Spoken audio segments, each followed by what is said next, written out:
Ako se vratimo u prošlost, uvidjet ćemo da je ručni rad imao veliku važnost i svoje mjesto u svakoj domaćinskoj kući.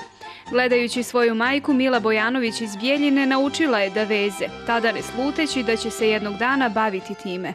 Negdje recimo možda unazad nekih 15 godina sam počela intenzivno, ostala sam bez posla i onda sam jednostavno htjela da nekako upotpunim to svoje slobodno vrijeme. I tako, eto, jednostavno krenula sam od nekih malih miljeja, pa zatim stolnjaka, onda sam recimo neke šeme i inspiraciju nalazila kod moje majke.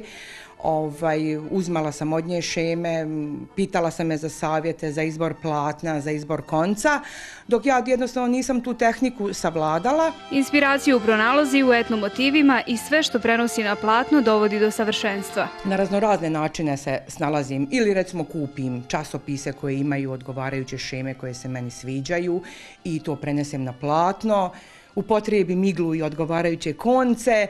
I onda to recimo izađe tako neki motiv po mojoj želji, po želji moje rodbine, prijatelja, šta ko želi da mu uradim, ja to uradim. Vrijeme je nešto što je potrebno da bi se uradio kvalitetan ručni rad. Mnoge od njih radila je svakodnevno više od mjesec dana. Treba puno vremena, treba puno strpljenja.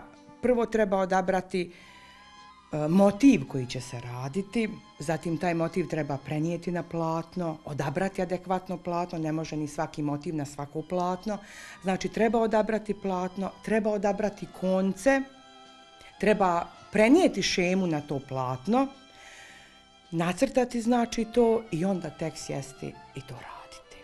Svoje umjeće prenosi i na komade garderobe kojima daje posebnu notu ljepote. Prvi, da tako kažem, komad garderobe koji sam uradila su bile moje čarape jer sam kao dijete igrala u folkloru. Majka mi je ispala te čarape, ja sam to izvezla. To je nešto prvo što sam ja uradila, pa sam radila recimo sebi kecelju za taj folklor. I onda posle, kažem vam, nisam to dugo radila, već sam vam to rekla.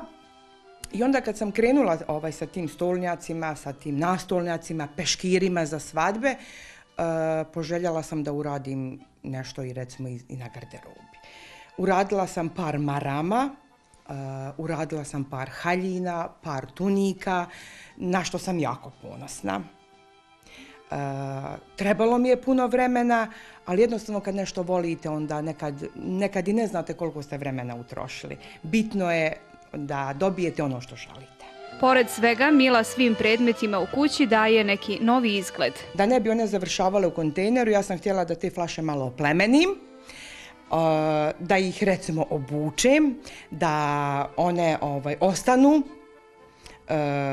onom koji ih je dobio na poklon, da imaju neku trajnu vrijednost, da imaju trajnu uspomenu i trajno sjećanje na ono koje je to poklonio, nekom svom dragom. Od platna sam koristila pravi domaći bez, koristila sam čoju i normalno znači vez koji sam ja uradila. U modernom vremenu cijene se neke druge vrijednosti. Ručni rad opstaje zahvaljujući ženama poput Mile, koja želi da ono što je naučila prenosi sa koljena na koljeno. Za sada uspijeva u tome jer iza sebe ostavlja najljepše ručne radove koji su neprocjenjivi.